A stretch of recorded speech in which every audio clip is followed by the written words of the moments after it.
All right, welcome to the Krueg Show, bright and early on a Saturday morning, at least early for me since I was up really, really late. Let's hear a little music. There we go. Hope everybody's having a good day. Welcome to it, August the 26th, 10:12 a.m., 12 minutes behind schedule on the West Coast. That makes it 1:12 in the afternoon on the East Coast where the coach joins us. He's a great follow on Twitter, Tough Up Front 77. And Coach has got his own YouTube channel getting going around the corner. And he's with us on the Krueg Show on his regular time slot on Saturday. An eventful Saturday it is. The 49ers played last night against the Chargers. But that's like a total subplot side note to what happened yesterday afternoon. Trey Lance traded from the 49ers to the Cowboys in just an absolutely... a move that a lot of people saw coming, but at the same time stunning. In the course of 12 months after playing just 5 competitive quarters of football with the 49ers, Trey Lance goes from being the quarterback of the future, the face of the franchise, to the third stringer, to a trade candidate, and now off to Dallas for the second chapter of his career. Coach, let's start our conversation this morning with this, and we are brought to you by Pig and a Pickle, best barbecue in all of Northern California. Check them out in Emeryville and Corte Madera. They're open from 11 a.m. to 8 p.m. or until they run out. Also brought to you by Marin Auto Glass and New York-style sausage. But, Coach, let's start our conversation right here on Lance. We'll get into the Niners. We'll get into the kicker, Bosa, the cut down, all of it. Right. But what happened if somebody came up to you and said, just very simply, what happened with Trey Lance in San Francisco? What do you say? What happened? I'd say that we've got a developmental raw project of a quarterback, and we misread the bandwidth, the support, and the overall time that it took to actually see that asset through to fruition. I feel like if we're just looking at it from a sober perspective, we kind of got caught playing God a little bit and trying to manufacture a Super Bowl and keep our team together instead of just in some instances just letting competition really bear that out. I feel like because we've had such a good roster, the common denominator with a lot of the mistakes or a lot of missteps that we've made with the quarterback position is because we're really trying to keep this core together. We're really keep trying to get this keep this team together, where I kind of feel like in some instances we forgot how this team was built. And it's through development. It's through the draft. It's through building diamonds in the rough. It's through massaging players that were once high picks, but ingesting them into our coaching enclave. So I would say that we brought on a project that took a lot more time than we had to give it. And ultimately, there's two sides of this. There's the football side of it, and then there's the human side of it, where the politics of a young man in his career and his representation and the advocacy that he's naturally going to garner because of the assets that were spent on him, and he's actually, a good kid. It just didn't mix, right? And that's just football, Part of being a winning organization and making sure that all of the contracts fit and making sure that the windows stay open. A lot of that is built on the human side, the culture, the fact that you want to be in the building, that everybody respects each other, that all information is on the same level playing field, that every competition is fair. And when those things get a little muddy and you have to make you have to make a moral decision to make sure that you keep the room on par.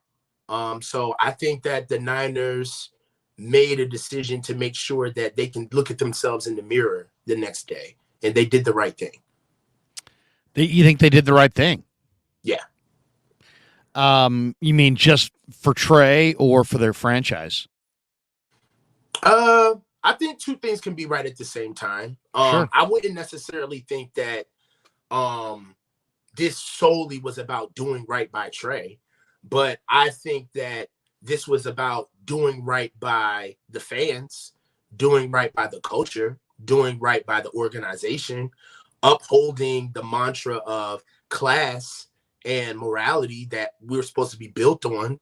The wins don't mean anything if you don't feel good about them, right? We're behind Brock because we believe in the type of player Brock is. We believe in the young man, right? It's awesome what he does for us on the field, right? But what galvanizes us around Brock is that Brock is truly a good kid. He's a great guy, right? And you want to like the people that you root for. You want to believe that your coaching staff and the culture that they've garnered is authentic. And elements of this story, elements of this journey with Trey Lance have challenged some of those sentiments. So I feel like removing Trey from the organization was good, not just for Trey, but for on a lot of different fronts. You know, I personally don't. I'm a little skeptical whether they did the right thing for their franchise. I do think they did the right thing for Trey. Right. But, you know, it is interesting. I mean, I would encourage anybody to go read the Bill Barnwell piece on ESPN.com. I mean, ESPN dumped a lot of good people, but one of the good people they really kept, was Bill Barnwell. And he's a phenomenal writer. And he just talks about what an amazing this has been for Lance. I mean, he's 19, coach. I mean, think about it. You've been around a lot of young people as coaches, as a coach. 2019 at North Dakota State, he's 19. He's on top of the world. He's running for 1,100 yards, 28 touchdowns, no picks. They go 16-0. They win the FCS national title, and it's one of the most impressive redshirt freshman seasons in the history of college football. And even though it was done at the FCS level. And then look at just the whirlwind negativity that's happened for that kid since. And, you almost don't realize it till Barnwell puts it down on paper. But you get the pandemic, the COVID-19 pandemic, the world shuts down. And for Lance, what did that mean? That meant that his 2020 season was one game against Central Arkansas. And then he declares for the draft. He probably should have stayed in at North Dakota State and developed himself as a passer. Niners trade up to number 3. They give up a massive haul to do it. And then he hurts his index finger in the preseason, didn't get consistent reps in practice in 2021.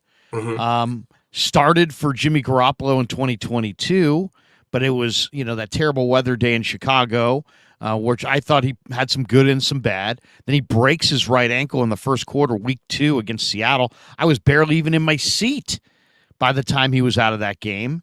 Right. And then the season plays out. Garoppolo comes back. Purdy emerges. And suddenly his career is over with the 49ers. And it's an unbelievable, I don't know, you call it fall from grace or drop or whatever.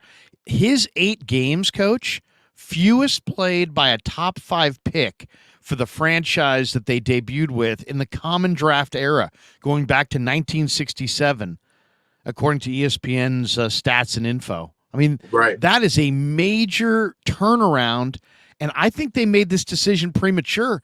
I know lots of people right now, the perspective is, man, the 49ers regret the day and the trade up and all that. I think they may regret yesterday. I really do. Because I think this kid's going to get it. Now, I don't think he's taking Dak Prescott's job this year, but I think he's going to get it. I think that, and Lynch said it and Shanahan said it. I kind of think they may even believe it, that Trey Lance is going to get there, but his time here was done. And to me, the whole thing is really unfortunate.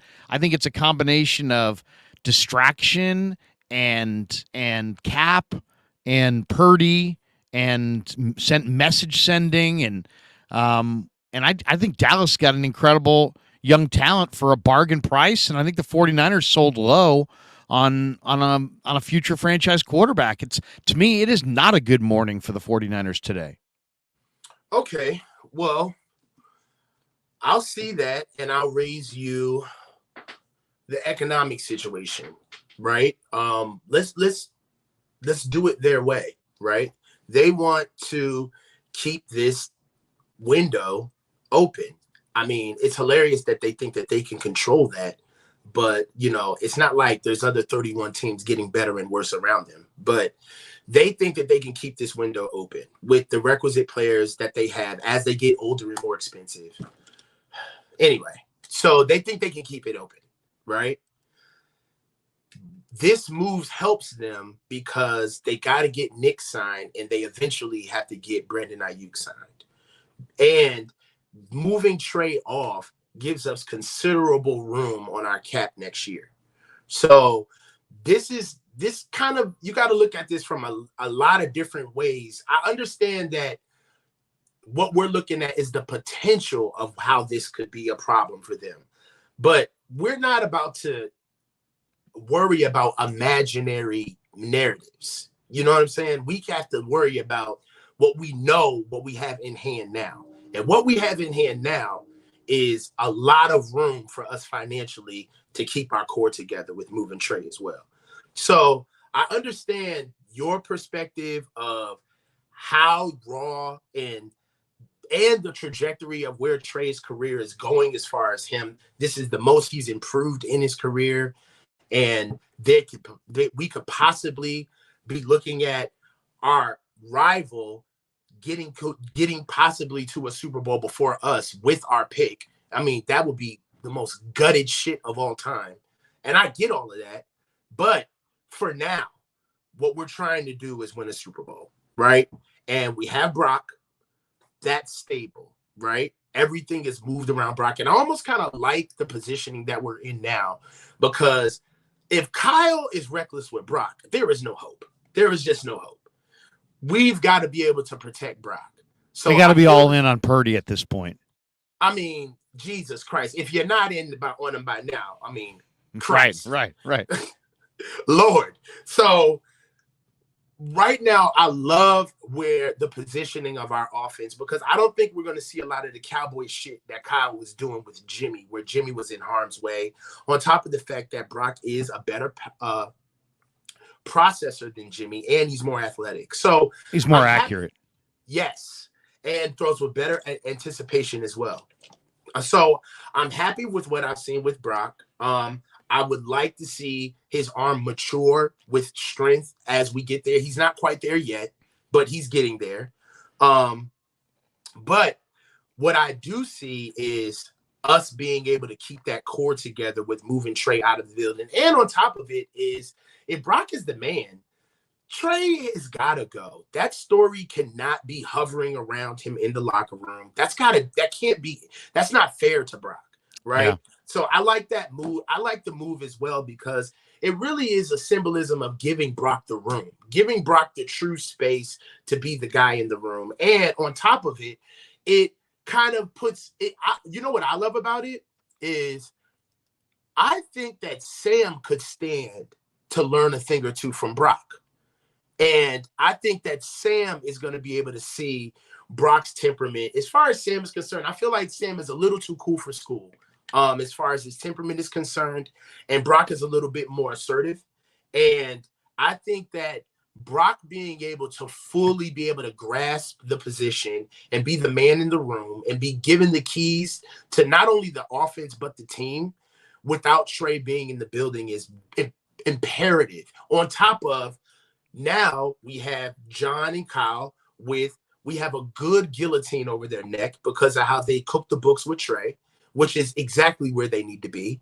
And they're going to be doing everything in their power to keep the core together, that's their mantra. So he's gone. You've got the money.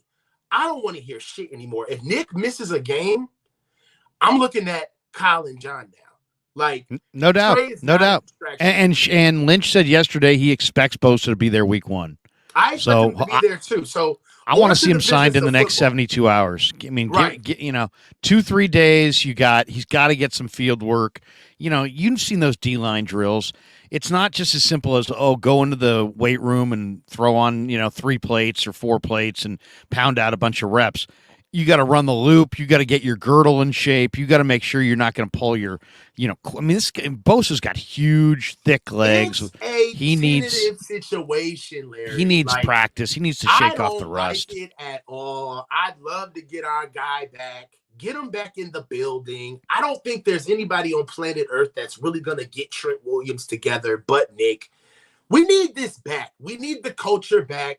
You saw Fred with his celebration. Like, pay the man. Pay him. Like, Exactly. Fred with the this is pay that guy. At this stage of the game. You know what I love about this? This level sets exactly who we are. Shit is in concrete now, okay? We're ran by our defense. Get the goddamn MVP back in the building, all right? There is no more quarterback controversy. That's done. Get Nick back in here. Man, people who are like, well, they're normally, coach, you're the emotional one, and I'm trying to be sensible. Today you're being sensible and I'm being emotional. Let me and you've had a number of really good takes here, and I'm interested to hear your perspective. But back to Trey for 1 second, and we will get on all these other things, and I do want to get on all of them. But to me, part of it, I think, was just bad luck. I mean, McCaffrey gets traded for after he's hurt. We never got to see that, really. Kittle played the whole season, but the 2 games that he did miss were Lance's 2 starts. Right. So we never saw Kittle or McCaffrey with Lance. Right. So that was just bad luck. The injuries are, for the most part, bad luck, though I didn't love the way Shanahan used him running in between the tackles. Mm-hmm. And then the next angle I want to get on this thing is that, should we be surprised? I mean, that this wasn't Shanahan's guy. I mean, Shanahan's, and Barnwell points this out, that his best years as a play caller, he's had Matt Schaub, pocket passer, Kirk Cousins, pocket passer, Right. Matt Ryan, pocket passer, Jimmy Garoppolo, pocket passer, and now Brock Purdy, who's got a little mobility, but he's basically a pocket passer. Mm-hmm. And are we surprised that Shanahan pulled the plug? And I want to play this one more time. We played this a few weeks ago, but this to me is the most interesting soundbite you can find on Twitter as it pertains to Kyle Shanahan, because this is a guy who knows him and works with him and knows his mindset. And when you hear him describe Kyle's mindset, you can kind of understand how we got to this point. This is Joe Banner on the 33rd team with Ari Myrov. Listen to what Banner says about Shanahan here, and tell me if it really strikes a chord now that this trade has been made and Trey's gone. In the preseason game, and if you just looked at the box score, you probably thought, wow, he had such a good game. But if you watched it, you saw that his touchdown pass should have probably been an interception. You saw that he was sacked 4 times. It was not really a great game for Trey Lance. Joe, Trey has been in these trade chatter all off season long. Brock Purdy is ahead of schedule. They signed Sam Darnold in free agency. Do you feel like Trey's future is in San Francisco? How should they handle all of this here with the regular season approaching in a couple of weeks? Yeah, so my answer is affected a lot by the fact that I worked with Kyle Shanahan. And he's obviously a really good coach. I worked with some really good offensive coordinators. He is as smart, if not smarter than any of them. But he's a very emotional guy, and he tends to be a fairly short-term thinker. And once you get in his doghouse, it's really hard to get out. But knowing the way Kyle is wired, it's really hard for me to picture how they could ever just get back into a really good, positive place supporting each other. So that leaves me with kind of a simplistic that if they could find another place and give Trey a chance to showcase what at least I thought he could be in the draft, and let Kyle make his bet on the other guys he hasn't watched on, because it's just very hard. Once he gets down on a player, it's just very hard to get him back into a place where he's really objective about it, and that's not going to be good for any player. but especially for a quarterback. And the reality There you go. I thought that last part, Coach, was especially compelling. Once Kyle gets into a certain area with a prospect that, it's hard to get him back. And I kind of feel like, yeah, we can talk about Brock Purdy and the timing and the injuries and the unluckiness, but somewhere along the line, and maybe they misgauged Trey's athleticism and they thought he was going to be some running quarterback. But once they made it clear, hey, this guy's going to make plays from the pocket. I just got the feeling that Shanahan didn't like what he saw, and it wasn't just because if you really liked him as a prospect, yeah, he's got Brock Purdy, but he went through a bunch of quarterbacks last year, and Trey's not that expensive, and you already said a million times he's a great guy. If you liked his football, he would still be here. My point is just that I think I think he likes Trey the person. I don't think he likes Trey the quarterback, and I don't think he can get beyond it. And I think, as Banner pointed out there, that once he kind of draws the mental line through your name, you're done. And with him, and I'm not saying he's not rooting for you anymore, but it's like, I think Banner, who knows Shanahan well, kind of crystallized this whole thing, is that this has to do with circumstance and luck and Trey's rawness and all that, but it has a lot to do with Shanahan and how he gets emotional with his decision making, and how he might not be the greatest personnel evaluator, and how when he no longer likes you, it's kind of, you probably do need to move on because he's not moving on. So Trey probably needed to move on. Give me your perspective on what Banner just said there. To be truthful, I'm kind of done psychoanalyzing Kyle. And the reason why is because I feel like we got him right where we want him. What you traditionally want is you want a coach to get a quarterback that he likes, that he hitches his wagon to, and you try to win with the quarterback. And if you don't win with the quarterback, the coach gets fired. Like, come on, we know how this goes, right? And we've been playing this song and dance of who Kyle likes, who does he want, who he actually drafted, how we got somebody, and all of that's over now. We got our guy. We got Brock, right? So Kyle falling in and out of love with a player, that's Kyle's business. He makes millions of dollars. That's up to him, right? All I know is that he's run out of room in this situation. You have your quarterback, and you presumably have a backup that you like, okay? You have an offense, and you have a team that you like. Whether or not you like or don't like a player really shouldn't come into your purview of whether or not you should be able to coach him or not. Like, I've coached players that I could not stand. I've coached players that I did not like, right? Or there were things about their skill set that I didn't like. The thing that's crazy for me. What position coach did you coach? Offensive line. Okay. So if you had an offensive lineman that you watched in practice and he could move his feet, he had all the attributes, quickness, long arms, but at the end of the day, he's kind of a marshmallow. I'm not saying Trey's a marshmallow. I'm just saying, let's say there's a trait about a player that you identify early on that you're like, I don't even know you that well, but I can kind of tell your Twitter is tough up front.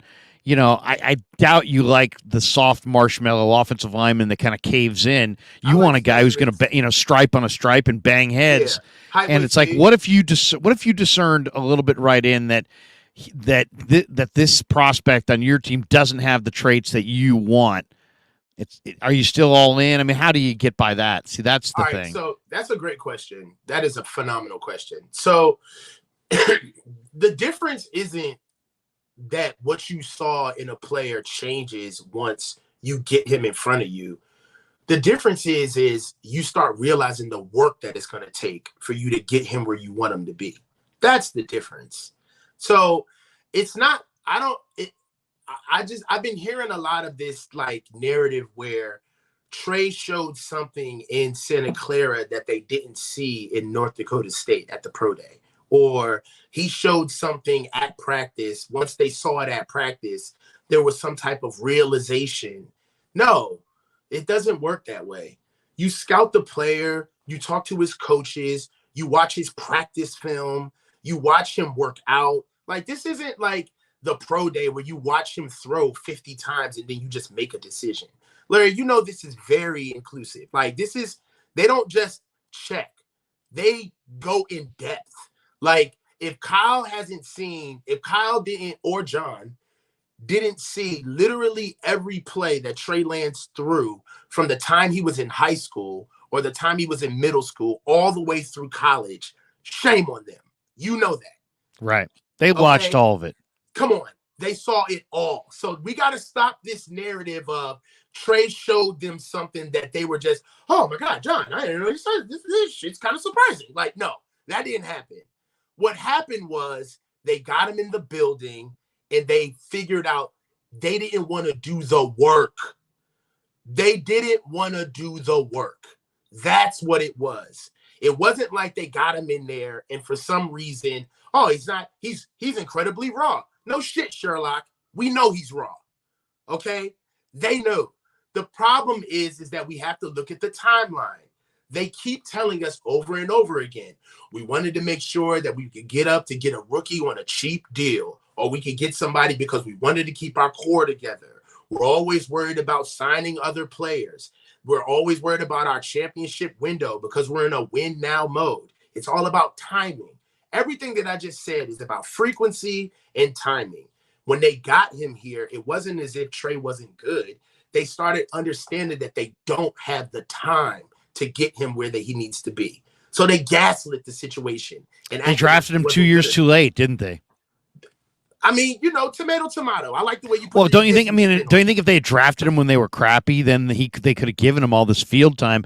Instead, they drafted this raw prospect in the middle of their Super Bowl window, and then, as you just said, didn't want to do the work. I would say that it wasn't actually that they don't work hard. I mean, I know that wasn't what you were saying, but what you're saying is absolutely right. They didn't have time to develop a quarterback. They're trying to win a Super Bowl.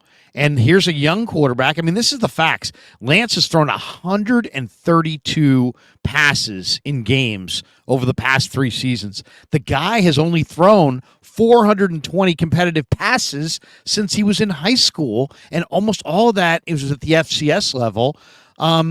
If you watched him, anybody could see that he just needs reps. I mean, he doesn't anticipate like some other quarterbacks.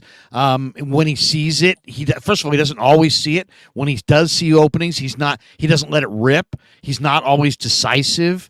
The decision making is kind of iffy because he doesn't have the reps, and then mix in just kind of average ball placement and accuracy. We saw him throw a screen pass that became an interception. You can see the talent is there. Almost nobody in the Niner camp ripped those 25-yard cut patterns on a line more than this guy. This guy can throw the heck out of the football, but he has to develop, and they don't have the reps or the time to give him, and so they're moving on. But I hate it because you're selling low on a high-end quarterback prospect who I think is going to be really good in a few years. So it bugs me today. We gotta be Niners fans. We gotta look at this from our perspective. What we're doing is bad, but we're failing fast. Okay, we're failing fast, and we're sticking to our mantra. Like, we can't switch up who we are as an organization, right? So moving off of Trey keeps the core together. This is what they want. So they have to win with this. They got to win with this, right? And it does help our cap.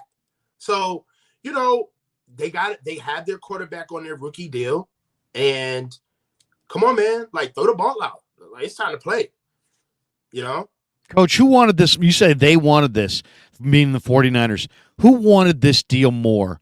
Do you think Trey wanted a fresh start and an opportunity to go to Dallas more, or do you think that he sensed that through their conversations and through the organization's conversations with his agent, that the Niners didn't want him anymore and that they wanted to move on, and then he just said, okay.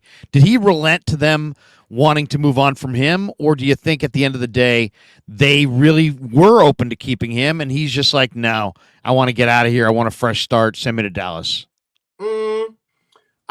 Oddly enough, I think that the reports that Tim Kawakami put out with the Niners or Kyle secretly admitting that Trey was a mistake, or that he didn't want the pick within less than a year in the building, and them trying to trade him, or they were done with him in last February of 2022. You have to understand, and then you coming out with your reports, or if you feel like the Niners are going to trade Trey before the draft, right? Right. I don't think that. I think we're giving them too much credit for having consistent motive all of this entire time, right? I mean, John Lynch during his interview yesterday literally said we're betting on the early returns. Like they still don't get it.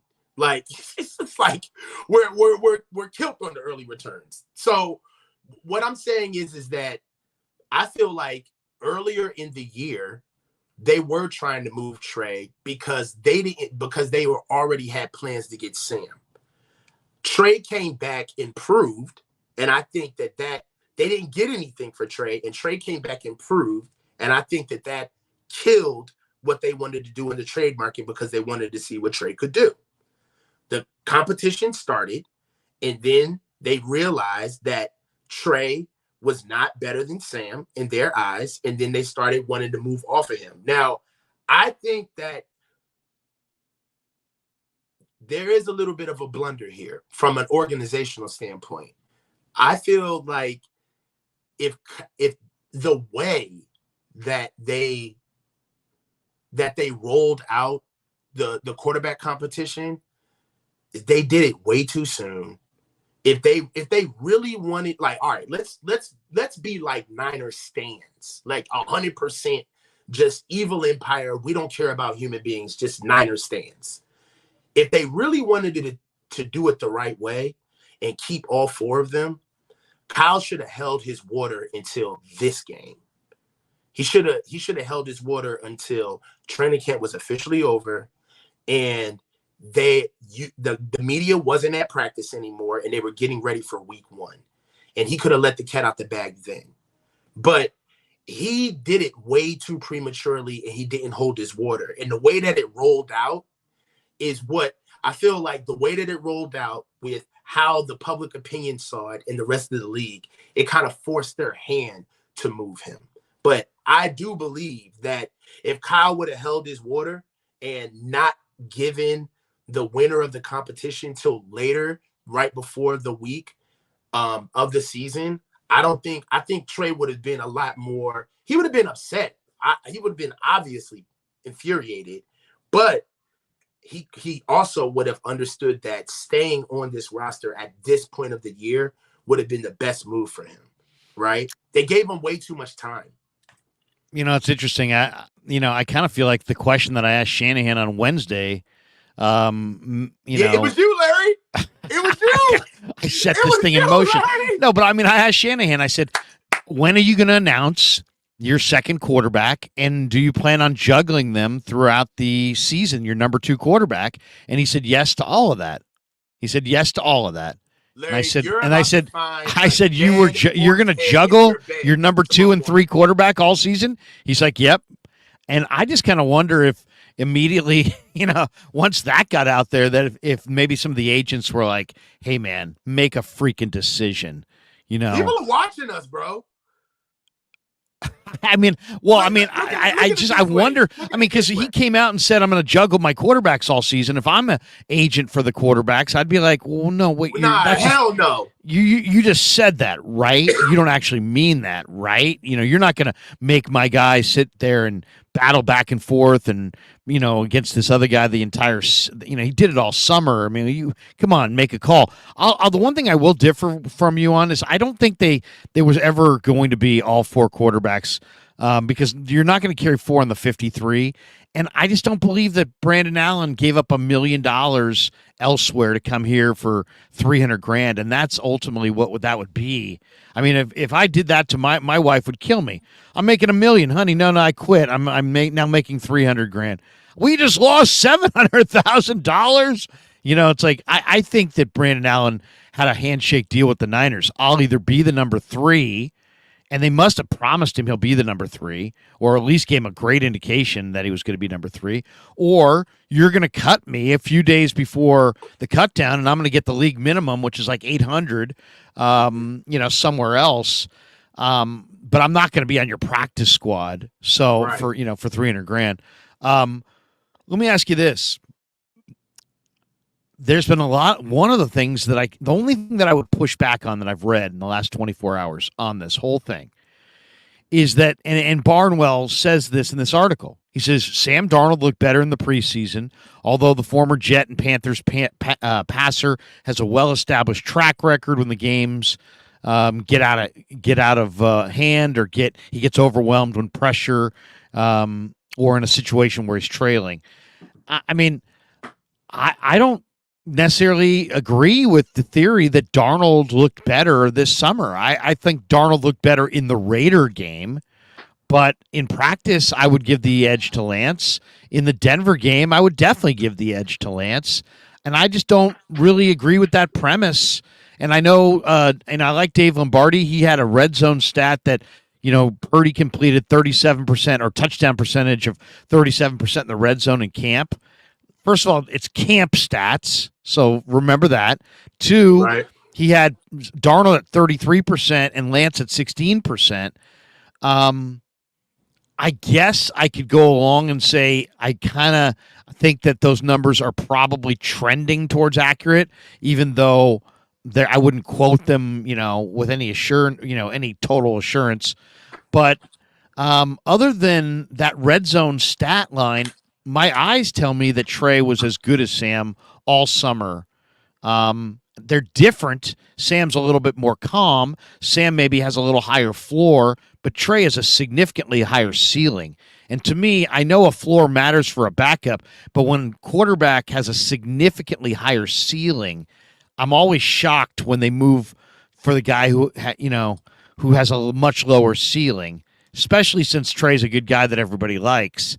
I don't know. I mean, I know they've created a scenario where they can't give him reps and he needs reps, but I kind of wonder if once they went to Darnold and Allen, if it really was more about, like, we looked at it as, hey, they're starting a quarterback competition and they're both even.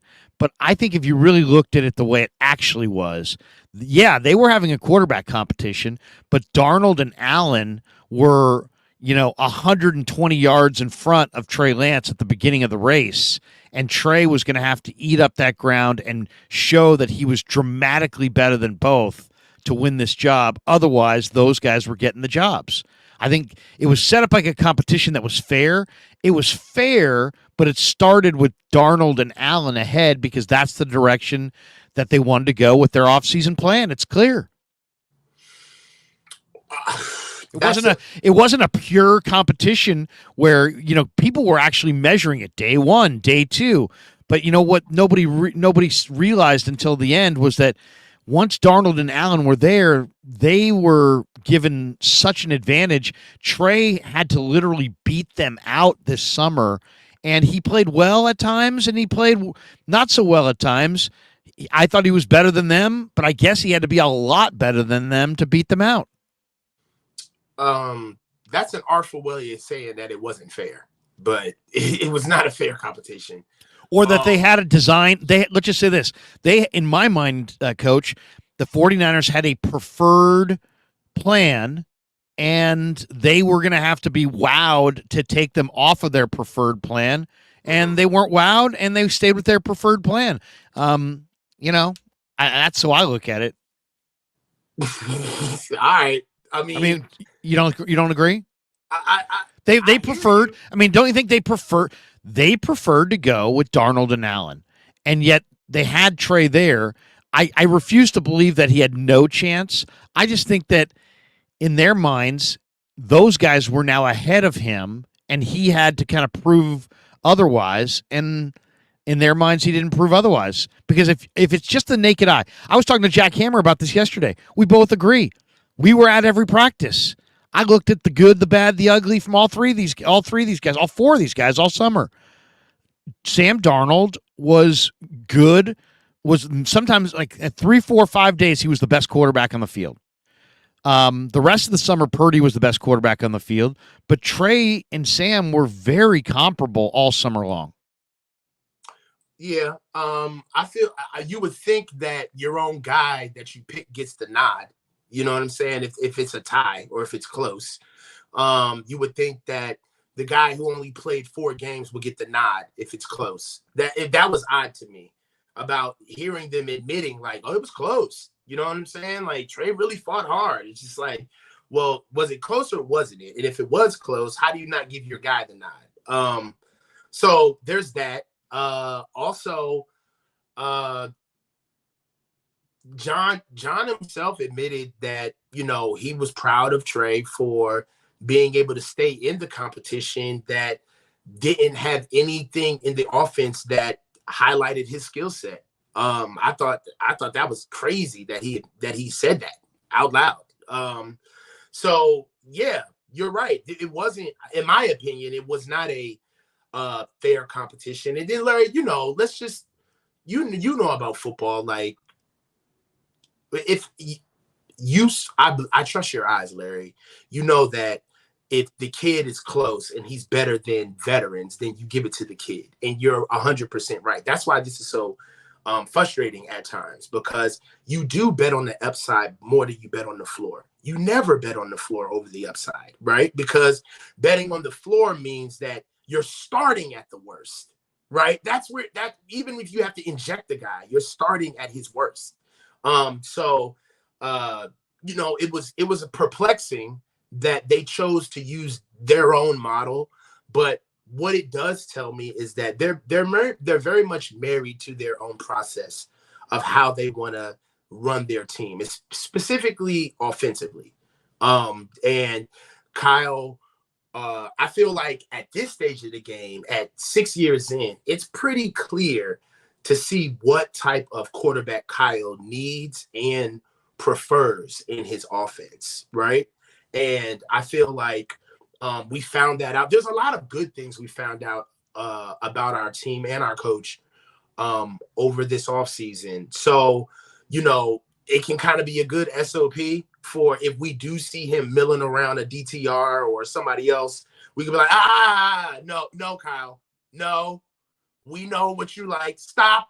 We went through this Trey Lance shit. So I feel like, you know, it's almost kind of like going through, like, it's almost like being in a relationship and the honeymoon phase is over and you're okay with her waking up and smelling her morning breath. It's like, all right, we've cursed each other out. I've seen the worst of you now. We can be normal. You know what I'm saying? We can move on in the relationship. And I feel like that's more or less what bore out in the offensive quarterback competition that we had this year, is that we're married to our process. Kyle wants somebody that gets the ball out, is more of a, for lack of a better term, point guard that can pick and slide, get the ball out when he needs to, be accurate, be timely, because Kyle is very much married to his play design. And nothing comes to life in his play design if he doesn't have somebody that can not only do exactly what he wants, but still bring in their own skill set as well and make him right practically, you know. And that's a lot of football, as you know. That's why it's so peculiar that we're so married to process of plays, because Larry, you know, just like I know, it never happens the way it's drawn up. It never happens that way, right? Like, you can get cute and put your little X's and O's and all of your loops and your dotted lines, but you know, at the end of the day, when shit breaks down, you got to turn into a football player, right? So I feel like that's what Brock gives Kyle, and I feel like Kyle has let us know that that's what he believes Sam can give him. You know, Sam needs a better offense to be inside of. He also needs better coaching, better teammates, a better team. I feel like in certain ways, I kind of feel like Sam and Kyle are kind of like the same people in a way. They kind of talk alike, in my opinion. So he's got what he wants, is my point. This is exactly where the team needs to be. And I feel like him and Han over why Trey Lance didn't fit, what we know now is kind of a moot point, right? Because athletic big quarterbacks isn't something that we do. How's he gonna do in Dallas, you think? I mean, what's your by the way, for Niner fans, now after making the trade of Trey to Dallas, the Niners have a number one, a number two. They have 3 3s, 2 4s, a 5, 2 6s, and a 7, and that's with the 4 additional comp picks. So they have 11 total picks. I mean, we're going to need it. Yeah. I mean, those 3 third-round picks are going to be, especially if they're going to have to draft another kicker in the 3rd round. But how about, I mean, I'll tell you, the more I watch the Niners and the more I see them, they struck out on Jalen Hurd, they struck out on Dante Pettis, they struck out on Joe Williams, they struck out on C.J. Beathard, they struck out on Trey Sermon, they struck out on Trey Lance. It's like maybe Shanahan is. I know Shanahan is an awesome play caller, and I think it's proven that his offense works. And he can win with a lot of different kinds of quarterbacks. And I think, he'll have success with Brock Purdy. But they may want to change he may want to just maybe hit Cabo in April instead of, June, because, he might just be one of those guys that, hey, you just coach the team and we'll tell you, we'll give you the players. And then, there's nothing wrong with that. Everybody's got a different skill set. His skill set is he is an awesome, ruthless, cutthroat play caller who will find your mismatch and exploit it. But his strength may not be, hey, you know what? There's 2 wide receivers. Which one you like? Hey, there's 2 quarterbacks. Which one you like? Hey, there's 3 running backs here. Which one you like? That might not be his gig, because I got to think that since he's the offensive coordinator, essentially, and the head coach, that he's had a heavy hand in a lot of these high picks in his regime that have gone to position players that have not worked out. Maybe it's time to just let John and the scouts handle the draft and just coach the team. What do you think? I mean, it's how we got Brock. Kyle didn't have anything with getting Brock in here. So, there may be something to that. One thing that I will say is I'm going to be paying attention to the organization to actually see what the fallout is from this, right? Like, all right, we had the Johnny come lately press conference, right? Too little, too late, whatever. You finally stood toe and earned your money. So it wasn't like it was their choice. They are the guys who made the moves. In this situation, you have to face the music and answer for the mistake. On one hand, though, people can rip them and say they did it too late, which is probably true. On the other hand, I don't know what you thought of the pressers last night, but I thought John and Kyle were remarkably candid, and I didn't feel like at any point they were trying to dodge the blame. I think they're taking the blame. And the sad thing, I thought, if anything, was kind of unfortunate that I heard last night, or was just that Trey apologized to them, that he's like thinks it's on him. To me, I mean, no prospect has ever played less and had his sheets yanked than this guy. So I don't know. I mean, I think Trey should not blame himself, even though he's an imperfect player at this point and needs development. But I felt like Kyle and John didn't dodge at all last night. I felt like they owned it. I felt like they owned it in the moment. What would you think? Did you watch their pressers? Yeah, I watched both of them. I feel like they're a little they don't necessarily get it. I feel like there's a lot of there's so many narratives that they've given over the years that I feel like they piece together what's already been out there. So, by the way, the narrative about them wanting to keep the core together and getting a quarterback on a rookie deal is, in my opinion, complete bullshit. Because how do you want to keep the rookie deal together to go get a rookie deal while you're sitting at 12? And that's why you wanted to move up to 3 when you didn't know who you wanted to pick at 3. But before then, the day before the draft, you call about Aaron Rodgers, you strike out on Matt Stafford, and you say no to Tom Brady. Like, what it looked like is they were tired of Jimmy. And also they have it seems like they have very little conviction on any of these quarterbacks. Yeah. Right. So, I mean, otherwise, wouldn't you, we traded up to 3 for a position, or you traded up to 3 because you had a conviction on one of the quarterbacks? Or did you just trade up to 3 and just said, you know what, we'll just take whatever's, whatever. I mean, they hadn't even finished the evaluation process when they made the trade. The hubris of just even wanting the lottery of trying to pick a quarterback shows you how wild their process is at times. So, like, I feel like the team being good and the burden of wanting to keep them together because they want their money is a really good excuse that they love to yank on that lever anytime it sees it's fit for them. But for me, I think that there was a lot of evasion at times. Kyle didn't ever address why he was in the building and still had Fred Warner do that interview, and he didn't address that. What Kyle did is he addressed why we got the tape recording late. That's what he addressed.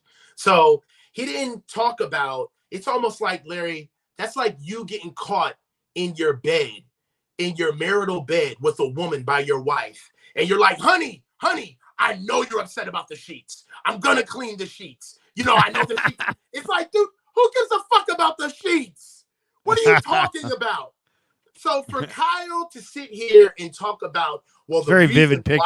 That's a very vivid picture you just painted, Coach. Yeah, very vivid. Thank you. But for Kyle to sit here and pontificate about, well, usually I go and there was a game, so the game was late, and because the game was late, and usually all right, right. Like, it's like, bro, that's not the point.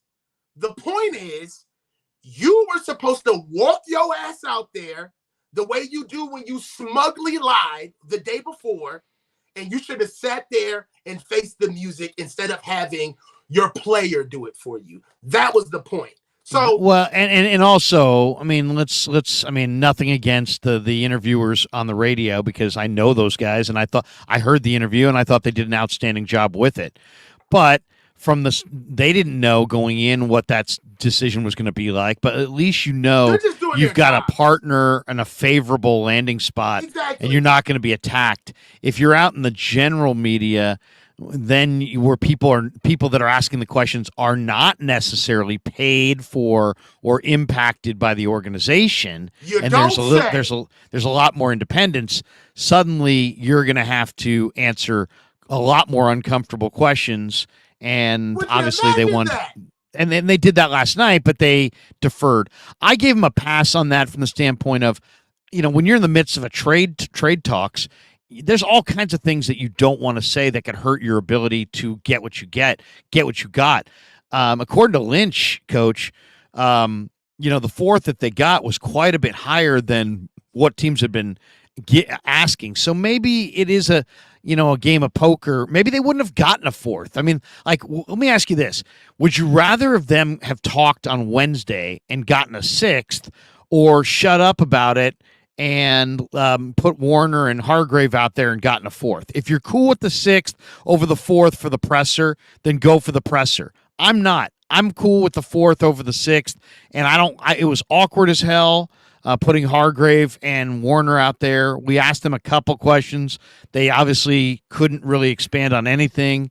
It wasn't the right way to do it, but it probably landed them a better draft choice. And if you ask most fans, They don't really give a crap about the media and the spin and the message. That's all our side of the table. Larry, They you're want the spinning right higher now. pick. I think You're if spinning right now. what's that? You're spinning right now. I'm not spinning. I'm telling you, I really believe that if they had gone to that press conference, they would have been asked a lot of questions, and they would have come across as wanting to move Trey Lance, and I don't think they would have gotten the 4th round pick. Look, bro. That's my opinion.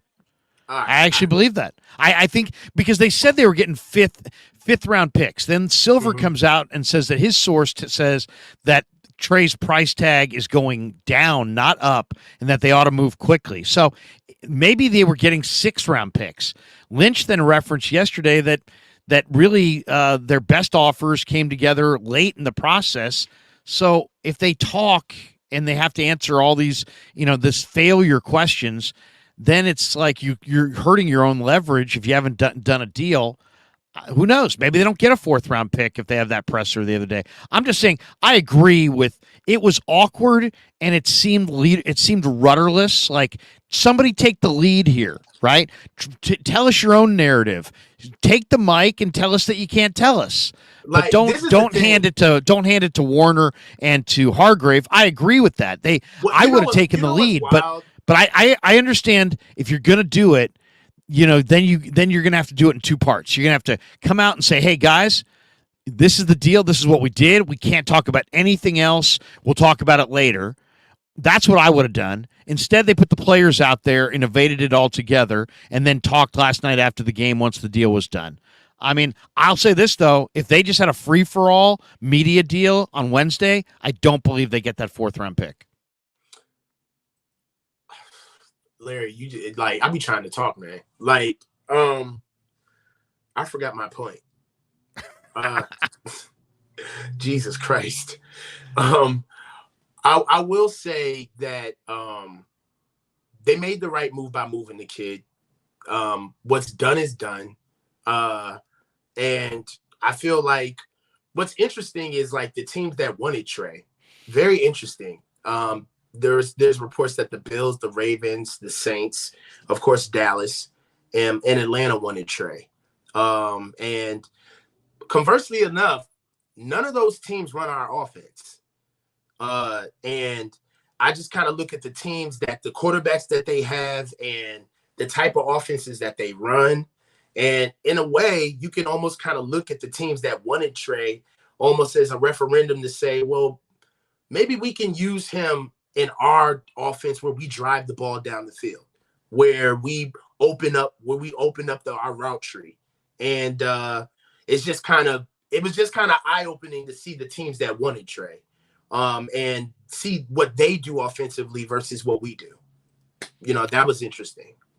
We are almost an hour in here. We got almost 1,000 people in the room right now. We appreciate every single one of you. Lots of supers on the right-hand side here that we're going to get to. I want to ask Coach about the exact fit with Dallas, and also we want to talk about Jake Moody, Nick Bosa, and a couple other things before we jet. So let me mention our sponsors once again: New York Style Italian Sausage, Marin Autoglass, and of course, Pig and a Pickle. And let me just roll through these supers here. David says Kyle's tenure with the Niners now depends on him keeping Purdy healthy.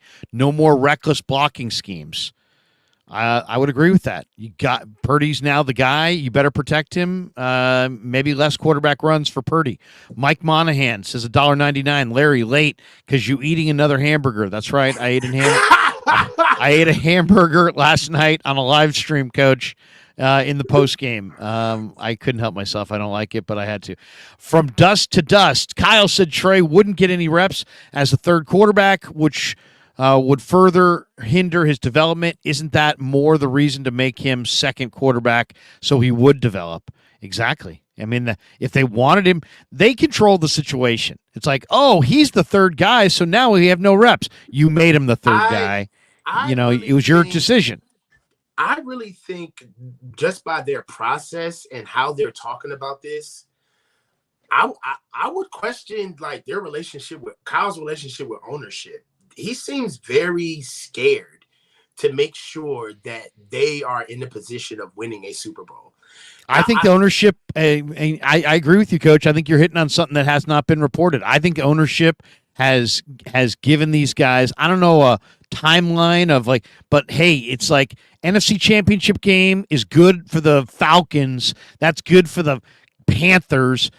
Here we have Lombardi trophies, and that's our standard. And until you get number 6, you haven't done it here. You're not a made man here. I think you're absolutely right. I think behind the scenes going into this year, ownership put a fire under Lynch and Shanahan with something, because there is an urgency to the 49ers winning the Super Bowl this year that is far greater than any year I can remember from being around the franchise. And it's not just me that senses it. I've talked to countless beat writers and people around the team that all have Grant, Barrows, Mayoko, you name it. We've all noticed it. There is an intensity, a focus, a drive, a determination, whatever you want to call it.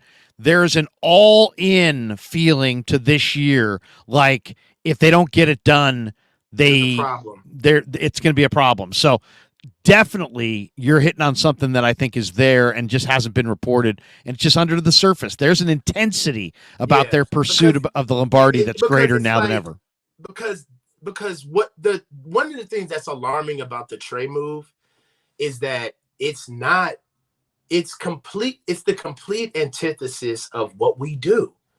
Like, we're the people that shelf Aaron Banks, right?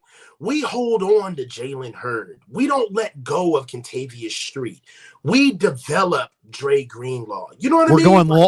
We're going the distance with a lot of these reclamation and developmental guys. We bring in Arden Key. We bring in Samson Ekubot. Like, I just feel like one of the biggest attributes of our culture is that we develop. So it just, the fact that they do not have any time for that trade situation, and the fact that they could not even put him at number 2, which essentially would give him the reps, but it would still put him in a position where he could play. I just think the fact that they put out this weak ass quarterback competition and shoehorn Sam in there, right? They know that they cannot lose this year. I'm getting those because it's going completely against how they built their team. They put all their chips in the middle of the table, man. They're all in. They are all in on this year. Yeah. Right? And that's what it's about. Especially with the way this trade shit fell out, they better win. They better win. They just dialed up the heat on themselves. They could have. Yeah, no, in some ways, they're like they doubled down. Flav says, I felt Kyle really did care about Trey, and there were parts of his story that were truthful, but then other parts still didn't really add up. Right. Cody says, Larry, you were right. 49ers traded Trey Lance. He said it months ago. Thank you. Was not a super. Niner Gold says, I can't believe Coach is sensible today. Larry's emotional. We got this one from Easy Mercs. Yeah, Coach is a great take. That was earlier he was talking about. This one, Muff D says, sign Nick Bosa. Always drip, says we won't go far without Bosa, period. Scribamines.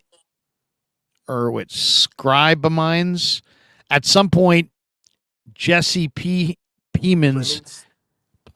is going to need meaningful snaps at quarterback, and we're screwed. Who's Jesse Plemons? I don't know, but thank you. Ricky Williams. Sucks for Purdy. I feel like this is a big accomplishment for him, but he'll be attached at the hip with Trey and the worst pick in history. This kid is in a tough spot, lots of pressure while Trey sits. Yeah, there's no question. There's a lot of pressure on Purdy for sure, but I think he's up to it. We'll see. What we're asking, just so we just know where we're at, it's important to just scope your endeavor. You know, if you're about to do a job, you want to know how big it is. What we're trying to do has never been done in NFL history with our quarterback. Win with Mr. Irrelevant? What we're trying to do. Yeah, with and him be as young as he is. There's only been one outside of that at his age. I think it's been been one. Yeah, no, I know. If he wins a Super, I mean, think about, has there ever been more pressure on a second-year quarterback than so Brock we Purdy know what we're doing right now? Just I mean, so it's we amazing. know. Not here to say that it's not going to happen. Not here to. I'm just saying, we're not just trying to win a Super Bowl. This year, we're trying to make history And validate. We're trying to validate a regime. If this year does not work out, if we don't at least lose in the Super Bowl, there is egg all over our faces as fans and an organization. Brock has to do well. Brock has to exceed expectations. All right. We got to win. We got to carry Brock. We got to see Shanahan coaching his ass off. The defense has got, like, dude, there is so much pressure on us. Like, no flaws. Do you understand what we've done? Yeah, yes. They've dialed up the urgency. They put all their cards in the middle of the table. It's all about this year. And bring it on. Steelers, week 1. And now you got to follow up by getting Nick Bosa signed. Otherwise, it's all for naught. Batman Lives says too many local creators regurgitating 49er PR guff. I hear you. I don't put myself in that category, though. David E. says, Coach is on fire. Great takes. Kyle flies or dies with Purdy now. No more excuses. Get it done. He's everything we said he is if he gets this done, and he's anything. He's everything he's not if he doesn't. He's got his guy. Flav in the house says, Kyle Shanahan still said he believes in Trey. In what way? That he could be a starter or actually be great? If you actually thought Trey could be Josh Allen, you don't get rid of him. It didn't really add up.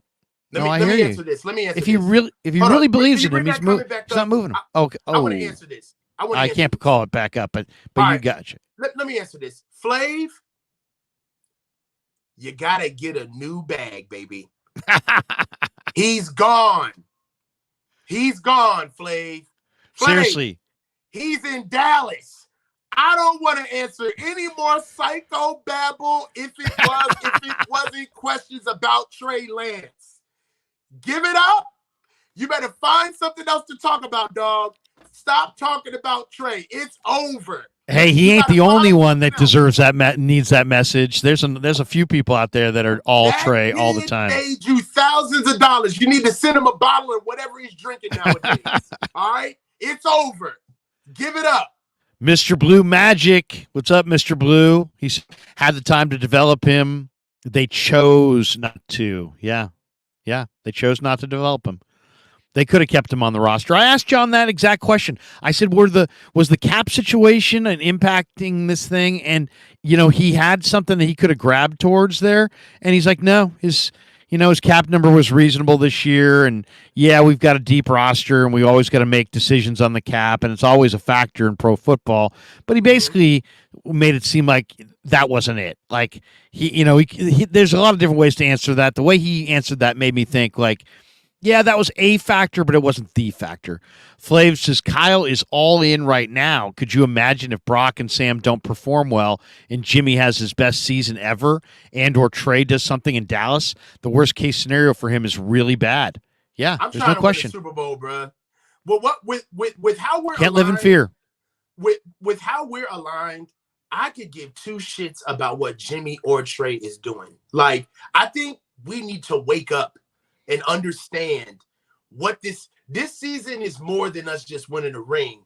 This season is our organizational competency is on trial right now. Yes, they're being raked nationally. If we know what the fuck we're doing as members of the football community, as 49ers fans, coaches, and players, if we don't get this done, we look weak as fuck. We got to get this done. I don't care about nobody else. We got to win. No doubt. And Barnwell says, man, there's a big difference between Trey can't play and Trey hasn't had a chance to prove he can play. I would definitely say it's the latter.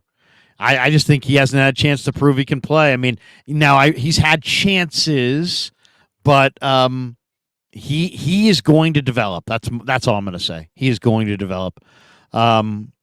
Flav said people saying Cowboys now have the 49er playbook are kidding themselves. Dan Quinn has had Kyle's playbook for 10 years. That's not a huge deal. Yeah, that's I agree with Flav on that one. That's not big. That's not big. That is not a big deal. What does that say? That's wild. DeButta, tough up front, soft in the back. That's wild. David E. in the house. Absolutely right, Larry. Kyle needs to be sent to his room on draft day. He's a great play caller. Hit Cabo. We'll get you on a conference line. Hit Cabo. Seriously. Hit Cabo. You get he's some coach. I mean, it's okay to just be a great coach. Why do you think the Patriots are now in decline? It's because Bill Belichick knows defensive backfield talent, but other than that, he's kind of hit and miss. He's not a great personnel guy. He's an awesome defensive coach, and within that, he's a special defensive backfield coach. But he's not a personnel guy, and it's rare that you wear all the hats. How many guys are great at everything? Usually, you got one strength or another. Suspiciously, what's that? Andy Reid. I mean, how much is Andy drafting, or is Andy can scout his ass off, especially you think so? Offensive lineman. You know that. Okay. Well, yeah. I mean, and everybody has a position. I bet you Kyle, has a pretty good eye on, I don't know, maybe corners because he was a wide receiver. Or, I don't know. Andy finds some linemen, man. Andy finds running backs too. I mean, Andy can scout, man. Okay, but let's talk about this for a second. So I brought this up the other day on the. Look at the Chiefs' run of top picks in the last 3 or 4 years. Okay. Clyde Edwards-Helaire, they're about ready to come off of him. I think he's a good young player that still has talent. It hasn't worked out in Kansas City. Mm-hmm. The kid Speaks is now in the Niner camp. He was their top pick a few years ago. McCole Hardman was their top pick in between. So it's not like, and this is the Chiefs. They're on the top of the football world. So it's hard to draft. At the end of the day, it's hard to draft. There's a lot of misses. There's not a lot of Ozzie Newsomes out there. I'll just say that. Ain't that the truth? And it's hard to really compare yourself to the Chiefs. I was just talking to a friend the other day, and we were talking, and I was telling him it's hard to compare yourself to the model of what the Chiefs do when they have one of the most unique pieces on the board, right? So it's hard to mimic what they do, chart out what they do, because they've got Patrick Mahomes. Like that level, that changes everything. When you have Patrick Mahomes, your offense and your entire team changes. So them not hitting on somebody in the first round, but having Patrick Mahomes is completely different from us not hitting on the first round and using it to get a quarterback. Like that's two different things. You know what I'm saying? In my opinion. So all I'm saying is that we miss, and we need to start admitting that we miss at quarterback too. And that's problematic, right? They missed here. I mean, it was, and this one hurts. Suspiciously, Specific said we've played the Cowboys in the playoffs the past 2 years. Now we've given them the perfect scout against our offense. Bad move. Well, we'll see. We'll see on that. I don't really. To me, that's not the key. Mark Salas says Bosa's on the reserve did not report list. Won't count on the initial 53, which leaves an open roster spot until he signs. Is this the 49ers plan? No, it's just the league rule. Yeah. It's just the league rule. And then Kevin Crittenden, an image of pigs was etched into the walls of a cave in Indonesia 44,000 years ago. Caveman Krueg may not have even spoken human language as we know it today, but he did know the pig tasted good.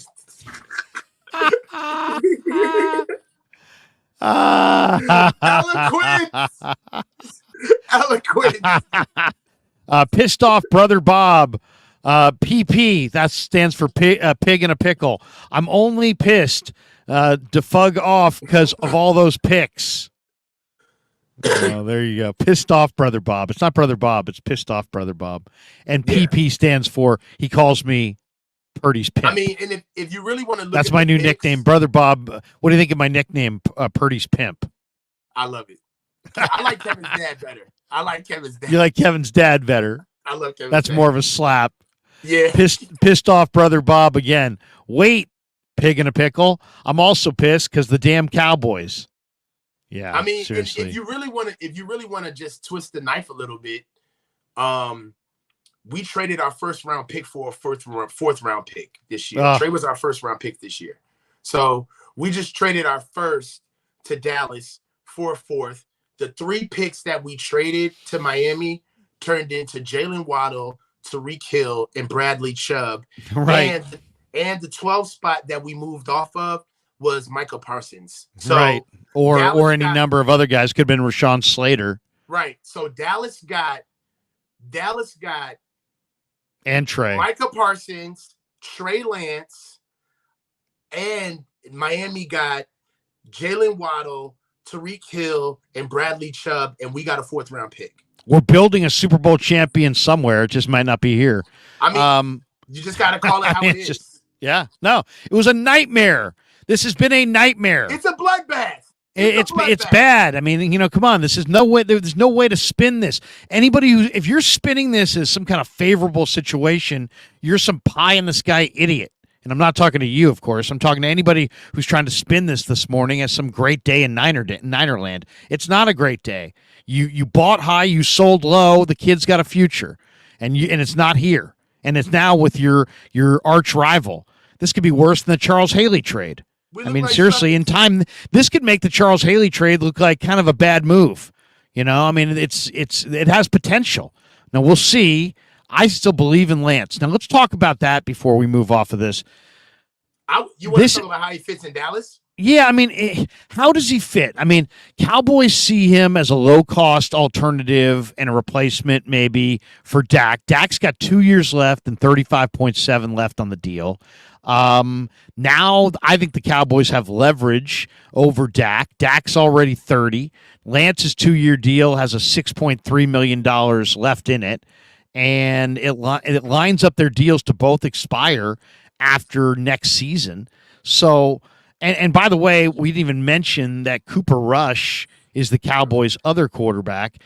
In March, they signed him to a 2-year deal worth $5 million. So he's got a $1.25 million signing bonus. He's 5-1 as a starter the past 2 years when Prescott's been out because of injury. So give me the fit. How does Trey fit in Dallas?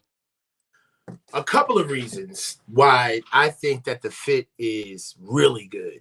Number one, he gets closer to his support system. Coach Christensen is in Texas. That's where Trey did a lot of his work in the offseason. He gets closer so he can continue his mechanics and continue his work and have somebody, a like-minded guy there that's close with him. So that's really big. I love the fact that he went to a marquee franchise. He's still in a big market. And he's in a marquee franchise where he actually has a path to play. So I also feel like you just mentioned the money implications of Trey just put a lot of heat on Dak as far as money is concerned. And we all know that Jerry Jones is not afraid to play hardball. I think that Trey is going to be a nice little albatross around Dak's neck when it comes time to start renegotiating again. Also, I love the fact that Dan Quinn is in the building. You need somebody else in the building who can be able to give context of what Trey has learned and what has been baked into him over the past couple of years. Dan Quinn's going to be able to help Trey in a lot of different ways defensively because he knows Kyle's system and he knows how to beat it. And he also knows where it's not sound and where ways that Trey can grow. And I feel like Trey, from a defensive standpoint, what Dan Quinn can bring to the offensive staff of how they can coach Trey is going to be really big for him. So Dan Quinn being in the building is really big. There's still only a one running back offense, though. I mean, is Dallas going to get another back? They got Tony Pollard. Who's their number 2 back? I mean, well, we'll get there. So I also like him being under the tutelage of Mike McCarthy, actually being under a coach that developed a quarterback from start to finish. Mike McCarthy was along for the ride, if not very instrumental in the development of Aaron Rodgers. He was there when Aaron changed his mechanics and helped Aaron and empowered Aaron to take over an offense. I think, and then also Mike McCarthy's temperament is vastly different from what Kyle brings. I think that Trey is going to be very, very comfortable to be able to be encouraged and nurtured and talked to in a certain way. I think that Mike McCarthy being able to give Trey a different aspect of what offense can bring from an attacking aerial assault offense is going to be good for Trey. And lastly, the players. I think that Trey just went from throwing to Brandon Ayuk to CeeDee Lamb. That's not a bad trade-off. I think that Trey is actually going to be able to be a pocket passer and be able to play behind a pocket passing offensive line, a bigger offensive line that can protect him. I think that Trey is also going to be able to play behind another veteran in Dak, who actually kind of fit Trey Lance's skill set a lot, especially athletically, which is kind of funny to me because I remember all throughout the Trey playing coming off of an ankle injury. There's a lot of people who love to say that Brock Purdy is more athletic than Trey. But now that Trey got traded to Dallas and I see that Trey is almost kind of like a carbon copy of what Dak is athletically, it's just kind of funny because nobody would ever say that Brock Purdy is more athletic than Dak. But my thing is that I feel like Trey will be able to get another process from being behind Jimmy to going behind Dak.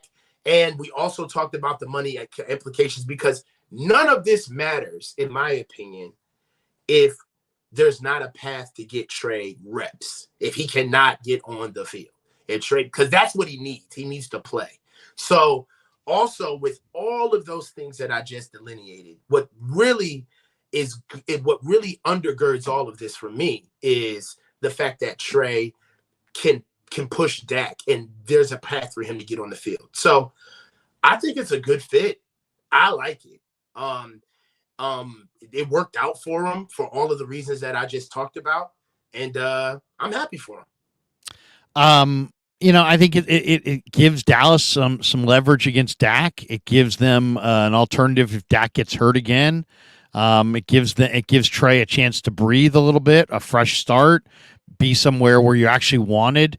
It's not that the Niners didn't want him, but I'm sure he sensed that they wanted Brock Purdy. They wanted to go in a different direction. The playbook's different this year. Last year, the playbook was more directed towards him, a lot more read option, quarterback runs.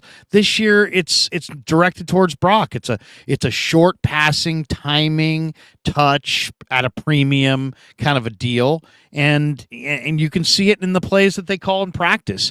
Okay, a couple more supers here. Brother Bob says, damn it, Purdy's pimp. Oh, come on. We know. You're calling me Purdy's pimp. He says, damn, I'm playing with my mic volume here. He says, look, 3 number ones plus a 3 equals 4. What the fuck? All right.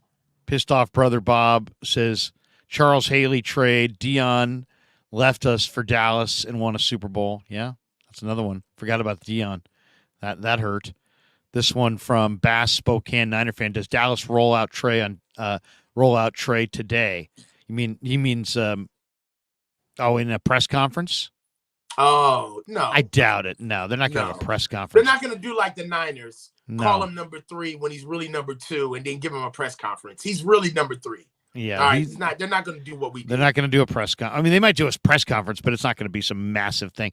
Dubs TV says, do y'all think part of Kyle Shanahan naming Sam Darnold quarterback 2 was knowing Trey would request a trade? Now they can say we wanted to keep Trey, but he wanted a fresh start. I mean, believe me, put nothing by anybody. Everything's orchestrated. It's the NFL. There's high-level PR. All these moves are strategized. Nothing is as it seems. Always assume the worst. No, I don't know. I don't mean in that last one, but I do think that you never know. You never know what their motivations are. I do think that, but the timeline could have been something like that. It could have easily been that. I do think that they've shown they've shown that they can't control what their players do. I will say that I will feel like this came on really quick when Trey took the narrative and said, "I want to be traded." I think that changed everything. I feel like I'm starting to kind of look at a narrative with them where Nick's not here because Nick doesn't want to be here. Debo wanted to be traded, and he tweeted about it openly. Brandon Ayuk is upset about how he's done in the offense, so he's going to tweet about it. Like, I kind of feel like when we only really get to know things when the players are like, all right, I'm sick of this shit. I'm tired of being a good little soldier. I'm about to do me. Because at the end of the day, when I pay my taxes, that shit says 1099. I'm an independent contractor, right? So I feel like it does show that, they had to move because Trey wanted to move. And I feel like because this has gone out as long as it has, it kind of shows how Trey has really been as advertised. It's just going along with the process and doing his best. So I do feel like that as much is true. Well, we knew this was coming to a head. I mean, come on, they had 4 quarterbacks. They weren't going to keep 4, and they handpicked Darnold and Allen recently. So it's like, it wasn't like, oh, well, this guy fell to us in the draft or something. It's like they said, hey, here's all the guys out there. We'll bring these guys in, and we'll negotiate contracts. And they did it, and now I saw this coming. I think a lot of people did, but now they've moved off of Trey, and Purdy or Brother Bob says Purdy's pimp is Kevin on today. Yes, he is. He said my alma mater, ND. Screw Kyle. Is he talking about not alma mater Notre Dame or alma mater North Dakota? Probably Notre Dame. North Dakota State. Is he talking about North Dakota State? I don't know. It's either North Dakota State or Notre Dame. Where did Brother Bob go to college? My guess is Notre Dame. Niner Cali boy, does Dallas play Trey Lance tonight? He was ready to play. I think so. Why not? Roll him out there. He's not even your number 1 or 2, and when are you going to get a look at him? They just paid a 4th-round pick. They want to, the same way that everybody wants to justify what they just did. Dallas just gave a 4th-round pick away for a quarterback that's has a high upside, but San Francisco didn't want him. I'm sure there's Cowboy fans that are skeptical. They might roll him out there tonight and just let him hand it off. No, you don't think so? Let you do that. I can't, Larry. There is nobody in Dallas that is upset that they gave up a 4th-round pick for Trey. They are thrilled. I bet you I could find one. They are thrilled that they got this kid. Like, Larry. Well, they should be. They should be thrilled. They absolutely should be. They got a great deal. They got a great deal. On, but my point is,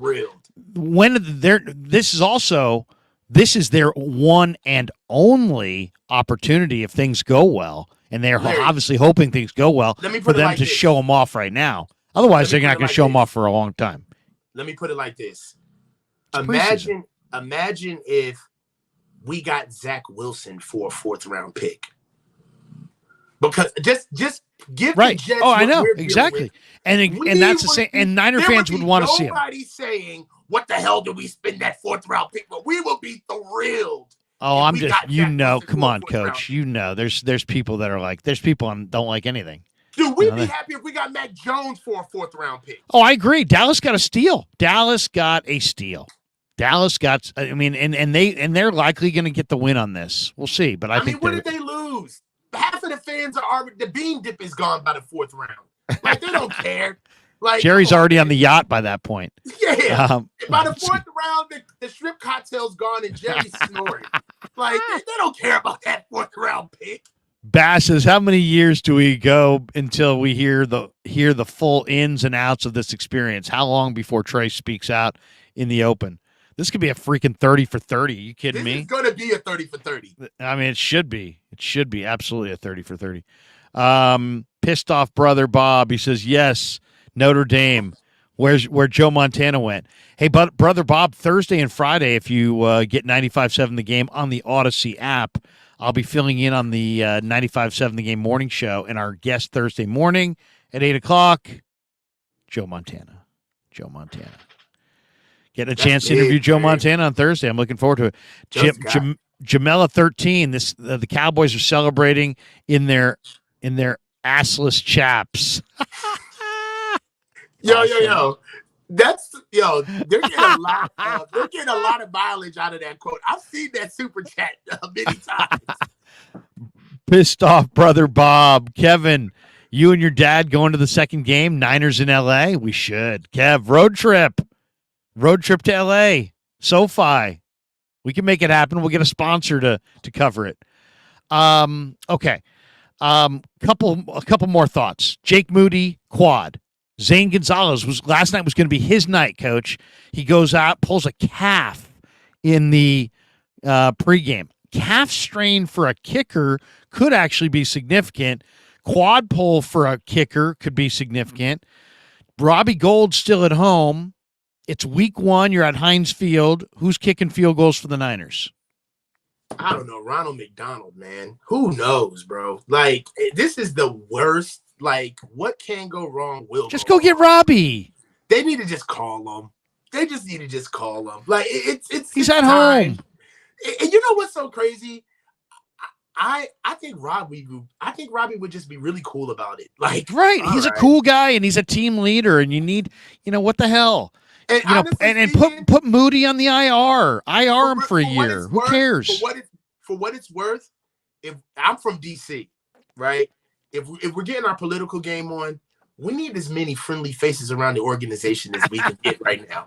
All right. We need a spin room. We need the spin room. Right, let's get Robbie in here. All right. Get a good old face around. We need to circle the wagons before this.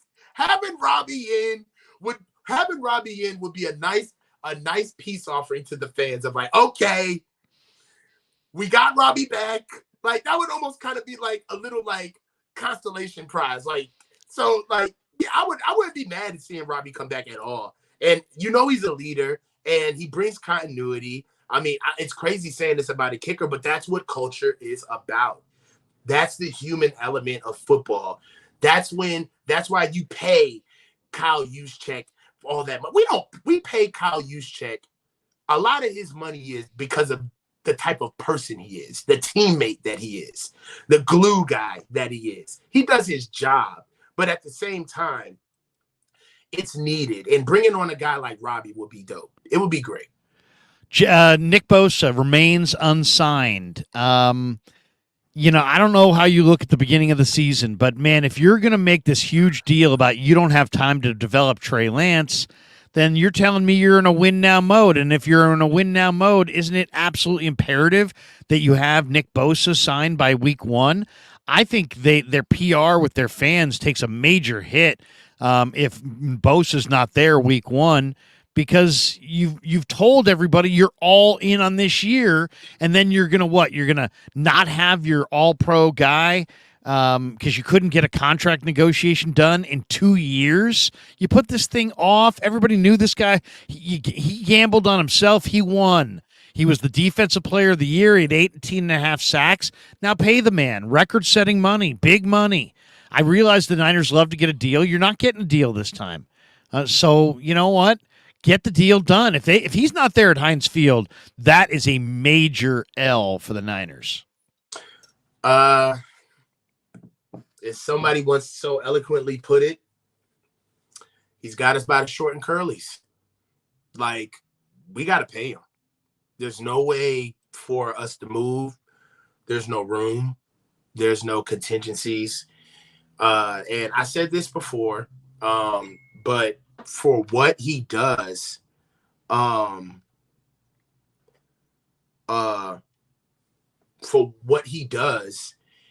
he's a very important piece to this organization. And from a player standpoint, I really don't blame him. These guys only get so many chances to get a bite at the apple or a seat at the table as far as these contracts are concerned. And he plays a very violent position in the edge, and really he's got to kind of break the bank, because you never know when he's going to be able to get another opportunity like this. He's already tore his ACL twice, right? And from his standpoint, for him putting in the performance that he did last season and him being the MVP, I mean, Nick is gonna get paid 30 plus. Like, that's just what it is. He's gonna get paid 30 plus. And they gotta pay him. I don't know what they're waiting on. Maybe it's Nick, maybe it's them, who knows? But like I've said this before, this is the real football side of it. I'm literally not going to worry about this until the first play of the first game of the season. Like, I literally will not care until, even if they say he's not playing, I have to see it for myself that he's not on the field. Like, until he misses games, then I'm worried. Outside of that, what are we going to do? Talk about time lost? Yeah, he's missed the 3-week window to get ready. Whatever. Like, you know what I mean? Like, that's just what it is. Like, that's gone. Whatever. We, at this stage of the game, we just got to pay him and get him in the building. It's really that simple. What'd you think of the game last night, Coach? I mean, I know we're way into this before I even asked you, but anything stand out? I mean, a couple things for people who missed it. Chargers beat the Niners 23-12. 49ers go 1-2 in the preseason. Purdy's final numbers last night, 5 of 9, 73 yards. Brandon Allen, 2 of 6, 23 yards and a pick. Sam Darnold, 6 of 11, 89 yards and a touchdown. Ty Davis-Price led them in rushing, 6 yards a pop, 10 carries, 61 yards. Jordan Mason also 6.6 a carry, 59 yards, but he also put one on the carpet in the end zone. Brandon Ayuk had a 35-yard catch. Chris Conley and Sam Darnold hooked up on a 34-yard pitch and catch, probably the offensive play of the game. Niners fumbled a couple times. What else? The 49er O-line gave up no sacks and only 2 hits on the quarterback, so that was a good thing. Marcelino led the Niners in tackles with 8. And Flanagan fouls. Alex Barrett had a half sack. Fred Warner had a sack on a blitz. Drake Jackson had a tip pass so get this. I'm walking out of the stadium last night, right? And out of the locker room, out of the presser with Shanahan, and to go up to stream in the stadium, and I see Drake. Drake's got this really sweet hat, Niner hat, but it's kind of like a beach hat, like a sun covering hat. And he comes out of the locker room. He's listening to some music, and I'm like, "Hey, man, what's going on?" And somebody said to him, "Man, you almost got that pick." And I go, "You did get that pick." He's like, "I got that pick." He goes, "I caught that ball. That we should have challenged that." So that was Drake with an interception. Would have been his second of its kind, because he did that last year in Vegas against the Raiders. What stood out to you though, Coach, in last night's game? We can't stop the run. 6 yards a carry the last 2 games. They've given up. That was bad. We can't stop the run. I don't know what it is about trying to go get the quarterback, but we need Nick back. Our pass rush wasn't necessarily getting home. Blitzing looked good. But also we gotta look at the fact that we operated against 2s and 3s with our 1s. Their 1s didn't play last night. Right. So whatever we were doing on offense and defense, we were playing against the Chargers 2s. We were not playing against their 1s. And the way they walked up and down the field on us was not good. I don't like what we're doing on defense as far as our defensive line is concerned. We are not stopping the run, particularly up the middle. Yep. There's no DJ Jones. They have not replaced DJ Jones. Kinlaw is not that force in the middle. Kalia Davis is more of every one of their other interior guys outside of Armstead, every one of their other guys is a one-gap penetrating, get up the field, pass rush type of a tackle. They need a stay-at-home 2-gapper who can plug that middle a la DJ Jones, and they don't have them, and teams are running up the gut on them. I mean, that's the biggest issue. All this quarterback talk, the biggest issue is that the Niners can't stop the run in the A-gap. Stop the run. And also, what's a little frustrating about that is, even with Javon Kinlaw, he just doesn't even play with his head up. I feel like he's so preoccupied on keeping his pad level low and getting off the ball as fast as he can that he really doesn't have any control over his body when he's engaging in offensive alignment. There's a lot of times where he just gets moved out of the way because he's just so focused on penetration. Now, if he actually gets home, it's an explosion, right? If he actually touches somebody. But there's it's like he doesn't make any tackles. He doesn't come off any blocks. He just waltzes his guy into the quarterback, and then that helps other guys. But he doesn't come off of his block. Did he make a tackle last night? No, I don't know. Like, I don't think so. I think he made no tackles. Yeah, he creates natural gaps between the line of scrimmage, man. Like, and he absorbs bodies. He doesn't replace and react. People run around him. It's a problem. And then actually getting off the edge, I really haven't seen anything from Cleveland Ferrell outside of that sack that he had, I think, 2 games ago. Right, where he knifed back inside. I don't think he can run the loop and get to the quarterback. I think as long as you don't let him beat you inside and you make him, go around you, he doesn't have that kind of explode. He's not Ebukam. I mean, Ebukam's far more explosive. Right. So I'm worried about that. Like, and that was like something that I was looking at the entire game. They ran up and down the field on us. And what's crazy is they did it with their 2s, right? It wasn't even their 1s. It wasn't even Eckler. It was Joshua Kelly. So I think that I'm glad that the quarterback stuff has kind of found its landing spot because is Coach Wilkes ready, right? Is this defense ready? That's something that we need to look at. I'm interested in seeing what we have going on. Offensively, I necessarily want to see us be able to run the ball with a little bit more consistency.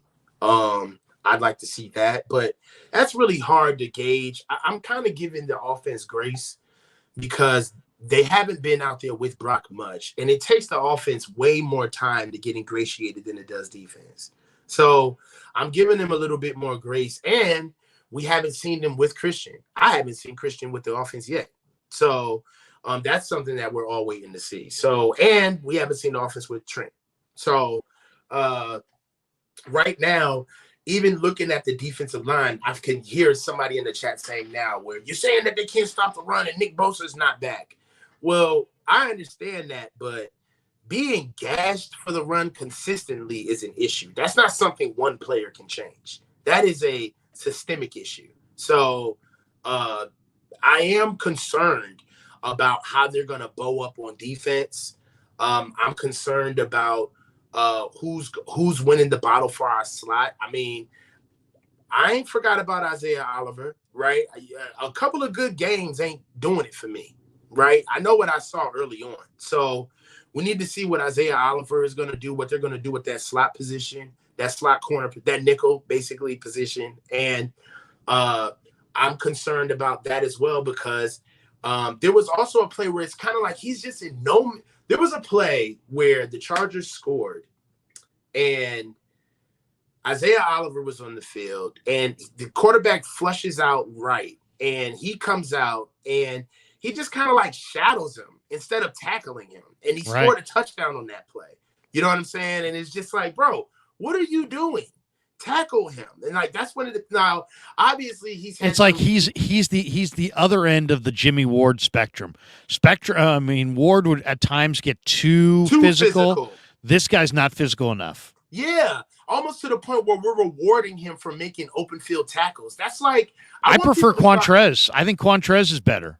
Yeah, I mean, I just one of the things that fans tend to do, and I am a fan myself. I don't want to gatekeep, but one thing that fans tend to do at times is they get lazy eyes. They look at what they want to see and then they go from there. But they don't look at the barometer of, let's say, Jimmy Ward has shown us what that spot can do, right?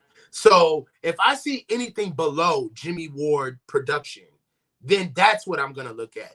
So I'm not giving Isaiah Oliver credit for making an open field tackle.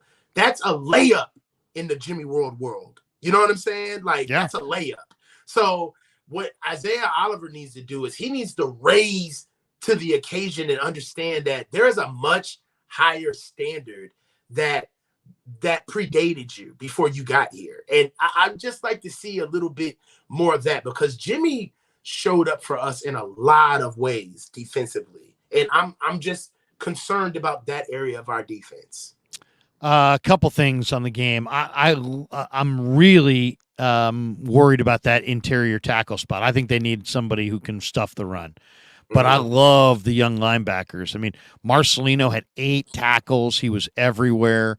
D. Winters had 5 tackles and a tackle for a loss. Jalen Graham, I think, is better than maybe both of them. I mean, he had 5 tackles. Jalen Graham's better than D. Winters. Yeah, I mean, Jalen Graham looks like a future star. He had a tackle for a loss. He had 5 tackles. 3 of them were solo. He flows to the ball. He's guesses way bigger right than I thought he was. Oh yeah, no, seriously. He they list him at 6'1", 220. He looks like 6'3", 235. Yeah. He looks big as hell. Jair Brown, I thought, really fired last night. He showed up to me. I like Deshaun Jameson as a return guy and as a corner. Hawkins broke his hand, so he's probably on the IR. And then I'll say this, on the Charger front, they got a lot of good talent over there, and they have a defensive end who got a hit on the quarterback last night that if I'm the Niners, I sign this guy at the cutdown. His name's Brevin Allen. He played for Campbell. And the Chargers, he's 6'3", 265 edge rusher. And, he's, to me, that's the kind of, if the Chargers are loaded there, obviously, but the Niners ought to look around at all the best defensive ends and take a real hard look, because, man, their defensive end depth, it looks a little spotty to me. And I also don't like the fact that on offense, Jordan Mason has fumbled a couple times in practice. He fumbled in this game. I mean, if he's going to be a power back and be dependable, he's got to hold on to the football. I thought that was a major one. What do you think of the first month, Coach? It's Steelers and Pickett. It's Stafford and the Rams, Daniel Jones and the Giants, Colt McCoy and the Cardinals. How's the first month going to look for the Niners? Oh, Larry, you put me on the spot.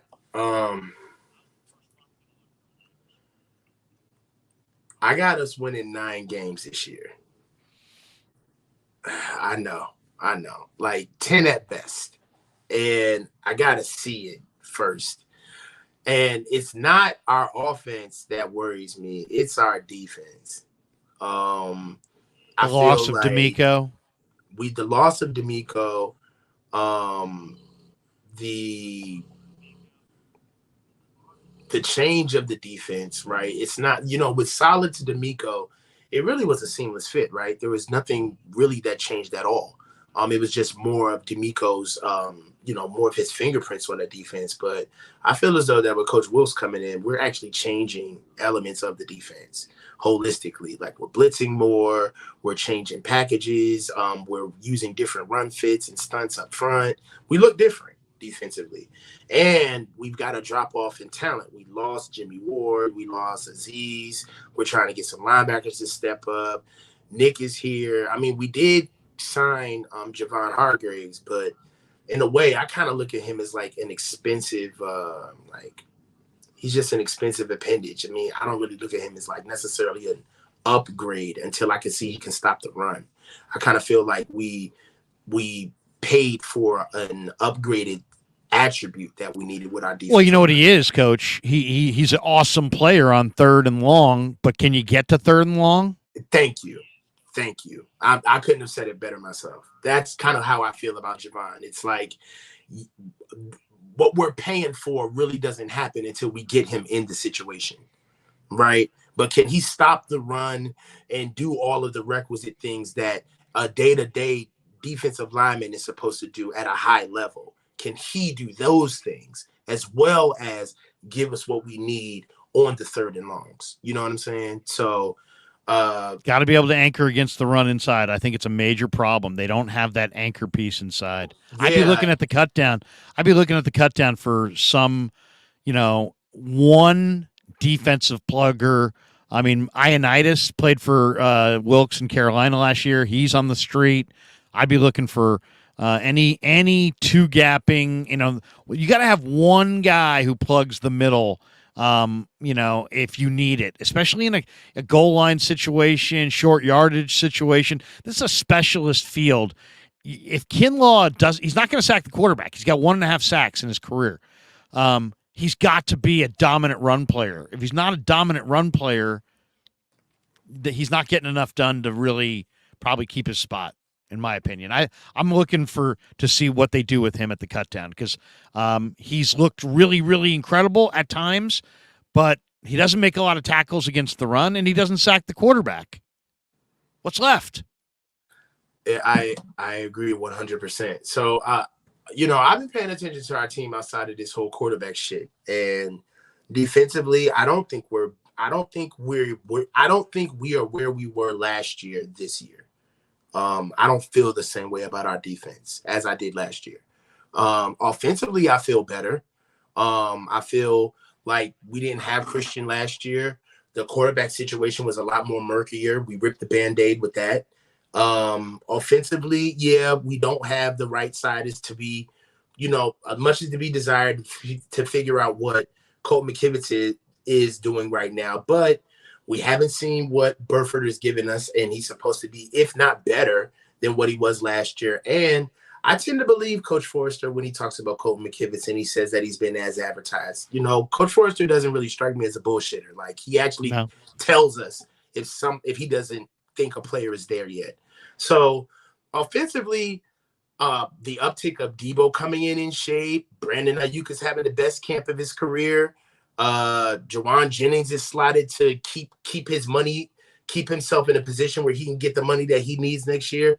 So offensively, I expect us to do better than what we're doing. In some ways, one might say we might have to get in some shootouts. We might be leaning on our offense. Couple interesting points I'm seeing here. One, the Raiders have just signed their running back. Josh Jacob agrees to a new 1-year deal with them. Supposedly there's 6 teams in the mix for Jonathan Taylor. The Colts turned down his extension request. They also turned down the Dolphins on a trade offer.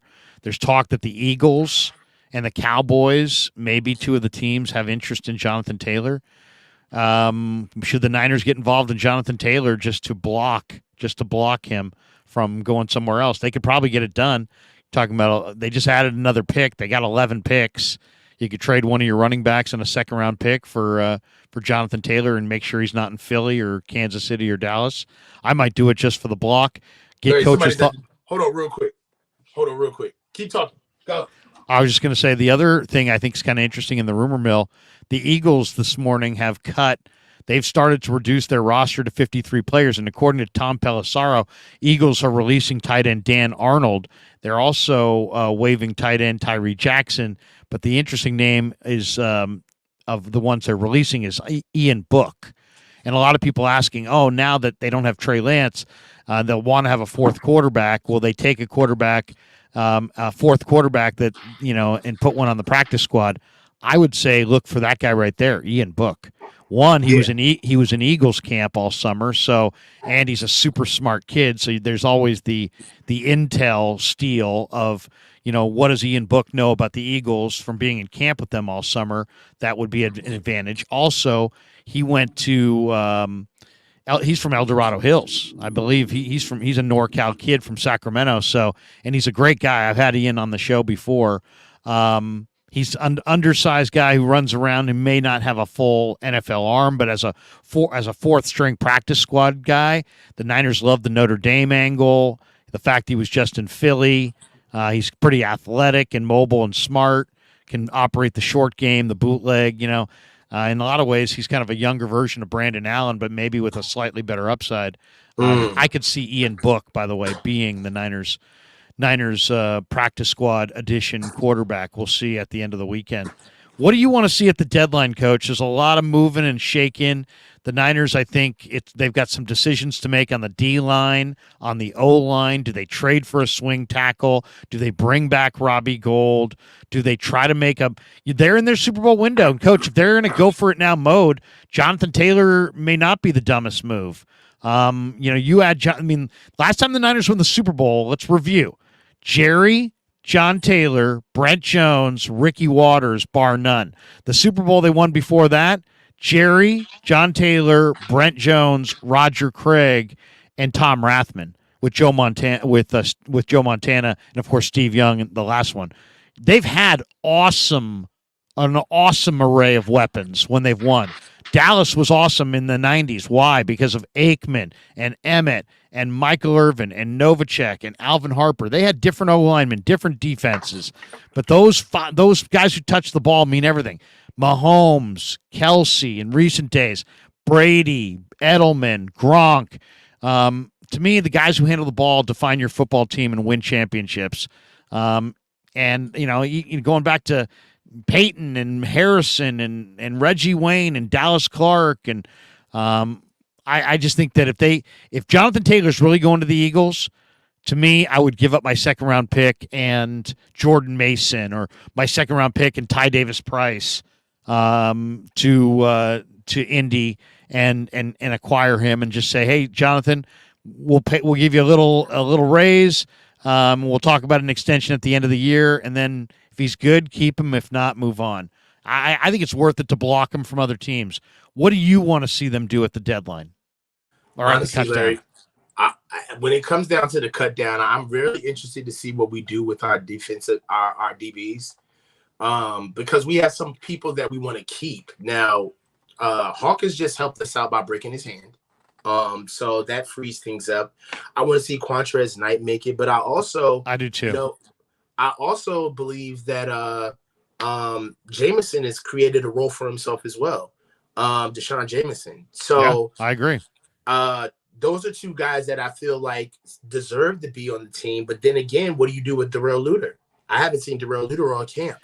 Well, they're gonna. He's back and healthy, but they just don't want to activate his PUP, because if they do, they got to put him on the 53. So now they can activate him off the PUP at any point. And they don't, it gives them an extra roster spot. So if he's a player, man, he is a legitimate player.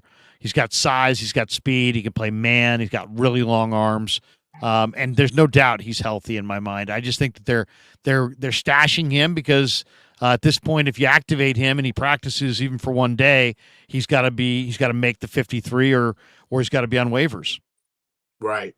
So I'm interested to see what they do for their DBs. D line, I don't even think there's anything. I like Spencer Wagey to make it. As far as what I'm seeing in the defensive line with us being able to stop the run, I mean, do we make a move from that Ioannidis? Do we? I would be. Bully Dallas may cut Neville Gallimore. I might take a look at Neville Gallimore if he was out there. Yeah, yes. Former Oklahoma kid. Yeah. I do believe that we could stand to bring in somebody else on the defensive line. And for right tackle, I think they're satisfied. I really do. I think they're trying to Who's the swing tackle in your mind? Jalen Moore. See, I might go with Il Manning. I mean, to me, Il Manning in practice plays that left tackle spot with a lot more urgency than Jalen Moore. But Jalen Moore's got a better body for it. But when you listen, I understand, and I get your logic. But when you listen to Coach Forrester, you can kind of see the responsibility, though, is on Jalen. Like, he wants it to be Jalen, right? Like, I could see that Ilm is probably outperforming him, but Ilm is kind of an imperfect vessel because of his size, right? Yeah, he's like a guard or center. Yeah. If you want somebody out there, what you want to do is, and that's the problem with coaching, that sometimes – you can get a guy that gives you something, and optically it just may not be what you want. So what you do is you kind of look at your big guy that you recruited. You're like, why can't you do that? Like, you know what I'm saying? Like, there's been tons of times. So I kind of feel like that is the instance with Jalen Moore. I feel like Coach Forrester wants Jalen Moore to step into that role. He's got the size. He's been here longer. He knows the offense. It should be Jalen. So who else is it going to be outside of him? Who else would you have at the swing tackle? Leroy Watson's an option. Pryor's the veteran. I thought Pryor played his best game in this last game, but I don't know. He did. He had his best. That being fair, yes, he did have his best game, but it was still average. Yeah. He's a It was huge still body. average. He's the one guy with the legit tackle size. He's 6'7", 332. He's just slow. And I think he's the kind of guy that's going to whiff on the best speed rushers and potentially get Brock Purdy killed. And then the thing about pass blocking in our offensive scheme is that we run so hard in the run game, right? And just from a body standpoint, like when you get a big guy like that and you telling him to run the ball, he's reaching. And then you tell a big guy like that to start being quick and backing up on his feet. It's just it's a bad recipe. It's a bad recipe. Who's your final receiver if it came down to Tay Martin versus Chris Conley? Chris. Okay. Conley did have the nice catch, though he did hurt his shoulder. We'll find out how serious that is. Yeah, but Chris Conley has been doing it all through practice. He's been doing it all through. He's got vertical speed. Yeah, Tay flashed, but also the reason why I want Chris Conley too is because we don't know how much longer Danny's going to be out, and we need that speed. I'll tell you who shined to me in last night's game, and I couldn't believe it, but I really start to like this guy just here in the third preseason game. Isaiah Winstead. Yeah, he's a big body. He is a big receiver. I mean, he's such a big guy that I almost might want to consider trying to say to him, hey, man, what do you think about putting on like 8-10 pounds and being a flexed out tight end? I mean, that guy's got huge hands. He caught 90 balls at ECU last year. He's got good ball skills, and he's got good route running. He just doesn't separate as a wide receiver. But, man, he's a big-bodied guy. I mean, he's every bit of 6'4", and he's probably 215. If he could literally put on 10 pounds, you might be able to use him as a flexed-out tight end. That's where I'd use him. I like him. To me, he might be playing out of position. The thing about it is that that's cool, but can he block? Right? Like if he can't, if he doesn't. That's why I say flexed out. I mean, he's got to be a receiver only, but I like him as a receiver. The guy's got good hands, no doubt. Right. He's physical. It'd be something nice to see, but I mean, he's definitely more along the lines of a project. I don't see him making our 53. No. And then the last one is, as far as the 49ers are concerned on the, the back and forth is, I got nothing last night out of the tight ends. Nothing. Braden Willis, Cam Latu. Latu was targeted one time. He had no catches. Willis was not even targeted. Who you going with? Charlie Warner, Ross Dwelly, Cam Latu, Braden Willis, Troy Fumagalli. You going to look outside for somebody else? What should the Niners do at tight end? To me, it's wide open. If we're just going off pure merit, it would have to be George, Dwelly, and Fumagalli. Wow. You would cut both rookies? I mean, if we're just going off what you would start a game with, I don't see anything from the rookies that we would be missing if we didn't play them. They haven't shown me anything now, mind you, this is me not seeing practice. I have not seen practice. I haven't seen. Willis has made some nice catches, and Latu has got a good frame. He's got a frame.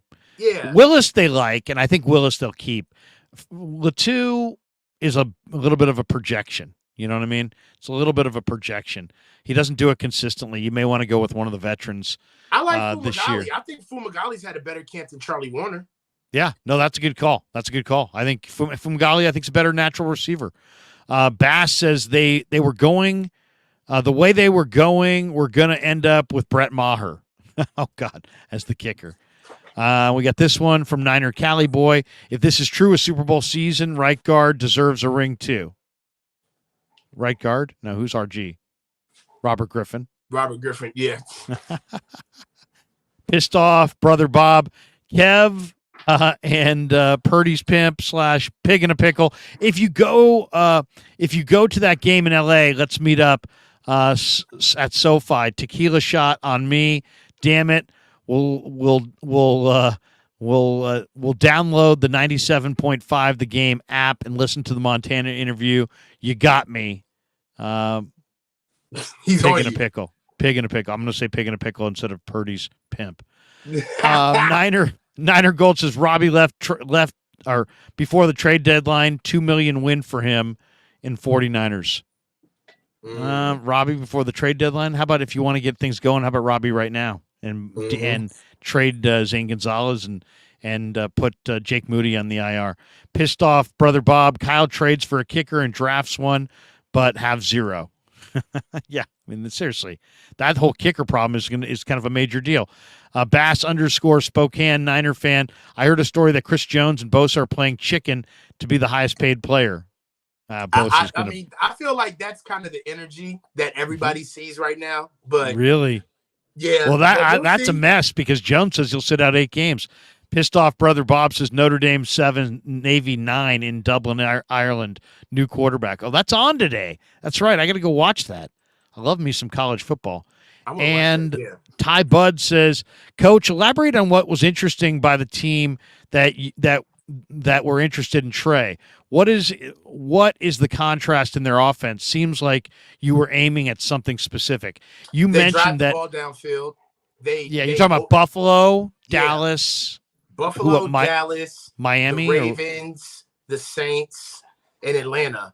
They all drive the ball downfield. They don't use a lot of in-breaking routes. They don't necessarily play off tempo.